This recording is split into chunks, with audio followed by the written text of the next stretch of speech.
ഈ channel subscribe ചെയ്ത് bell button click ചെയ്യൂ. സ്നേഹമുള്ളവരെ, നമ്മുടെ അയൽ പ്രദേശമായ ബായാർ മൊളികത്തെ കമ്പുളം ഹംസ എന്ന വ്യക്തിയുടെ അളിയൻ റഷീദ് കൊന്തലക്കാട്, അതായത് പയ്യോളിക്ക പഞ്ചായത്തിലെ 11-ാം വാർഡിലെ ആസാദ് നഗർ കൊന്തലക്കാട് എന്ന് പറയുന്ന സ്ഥലത്ത് താമസിക്കുന്ന റഷീദ് എന്ന ആള് ഇന്ന് വൈകുന്നേരം, ഇന്ന് എന്ന് പറയുമ്പോൾ 3/9/2019 ചൊവ്വാഴ്ച 5 മണിയുടെ ഫ്ലൈറ്റിന് വേണ്ടി മാംഗ്ലൂർ, മുംബൈ, അബുദാബി ടിക്കറ്റ് എടുക്കുകയും എയർപോർട്ടിൽ ചെല്ലുകയും ചെയ്തു.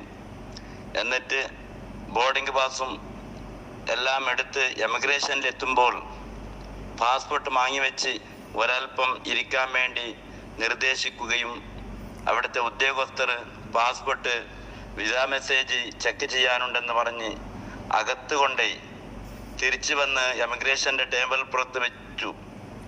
5 മിനിറ്റ് കഴിഞ്ഞതിന് ശേഷം റഷീദ് എന്ന് പറയുന്ന ഈ വ്യക്തിയെ വിളിക്കുകയും നിന്റെ പാസ്പോർട്ട് ഡാമേജ് ആണ്, കീറിയിട്ടുണ്ട് എന്ന് പറയുകയും അദ്ദേഹത്തെ തിരിച്ചയക്കുകയുമാണ് ചെയ്തത്.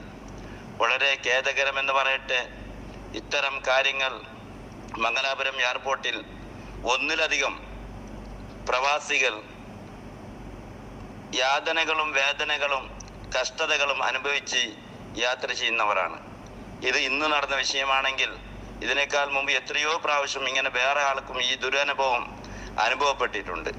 ആയതുകൊണ്ട് എല്ലാവരും ഈ വോയിസ് നമ്മുടെ എല്ലാ ഗ്രൂപ്പിലും ഷെയർ ചെയ്യുകയും മംഗലാപുരം എയർപോർട്ട് നാം ബഹിഷ്കരിക്കുകയും മേലിൽ നാമുമായി ബന്ധപ്പെടുന്ന ഓരോ പ്രവാസികളും മംഗലാപുരം എയർപോർട്ടിൽ ചെല്ലാതെ വേറെ ഏതെങ്കിലും എയർപോർട്ടിൽ നിന്ന് യാത്ര പോവുകയും ചെയ്യണമെന്ന് ഇതിനാൽ അറിയിക്കുന്നു.